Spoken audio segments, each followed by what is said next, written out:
My name is Roxana Walker-Canton, and I'm an assistant professor of visual and performing arts at Fairfield University, and my area is new media. Basically, I'm a filmmaker. And first of all, I want to thank Dr. White for giving me the opportunity to show some excerpts from, well, actually, they're not even excerpts yet, but clips from a work that I've been working on for a number of years. I guess at this point, it's time for it to get done. The name of the piece, the title is Living Thinkers, an Autobiography of a Community of Women. And what I'll do first is just read, I'll just read a description of it. Living Thinkers, the Autobiography of a Community of Women is a 90-minute documentary and living archive that explores the experiences of African-American women in American universities and colleges by documenting the education narratives of women across the country and across various disciplines. As outsiders within, African-American women intellectuals find academia to have a chilly climate, where they are usually few in number as faculty and top administrators, but in greater numbers as lower-ranking staff in housekeeping and in food services. The documentary examines the interplay of race, gender, and class in the creation of American intellectual history.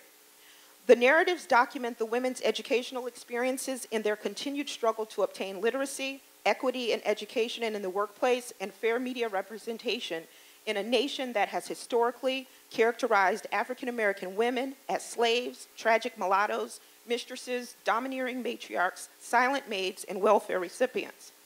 Through frank discussions about their formal education since primary school, African-American women identify race, gender, and class issues that have affected the quality of the education they received and the impact it has had on their present-day role as intellectuals.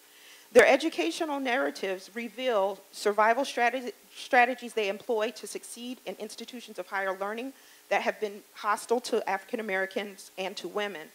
Living Thinkers uses conversations, interviews, performance art, and archival material to challenge viewers to recognize ways in which racism, sexism, and classism negatively affect the experiences of this community of women, while encouraging Americans to acknowledge this community of women as living thinkers and thriving contributors to our American system of higher education.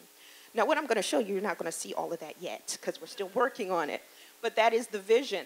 I like to think of myself as a storyteller, and I'm going to tell you a story about some things that has happened to me recently and why it's driving me now to get this project done, because as I said, I've been working on it for a number of years. I've been working on it so long that the technology has changed. When I first started shooting, we were shooting on high 8, and so now we're up to HD.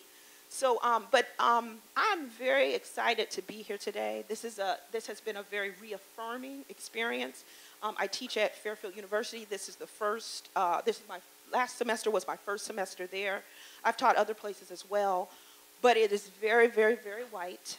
I'm the only African-American, not just woman, but just the only African-American in my department. Very few students in that department, but that's not the first time I've been in that kind of a situation. I grew up in Connecticut. So it's a familiar place, but it's still not home, per se. But this past summer, I had heart surgery. Out of nowhere, they found a tumor in my heart, and it had to be taken out. It was benign, thank God. But I'm 39 years old, and I have 3 children. And that just kind of swept me off my feet.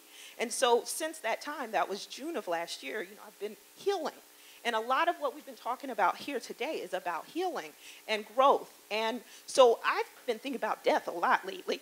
And so when I think about death, I think about, well, what will I leave behind? And I think we all have to think about that. Earlier, someone mentioned, someone had said something about down the line when we're not here. And I think it's so important for us to witness and to testify. And that's why I gave you the story about my heart surgery.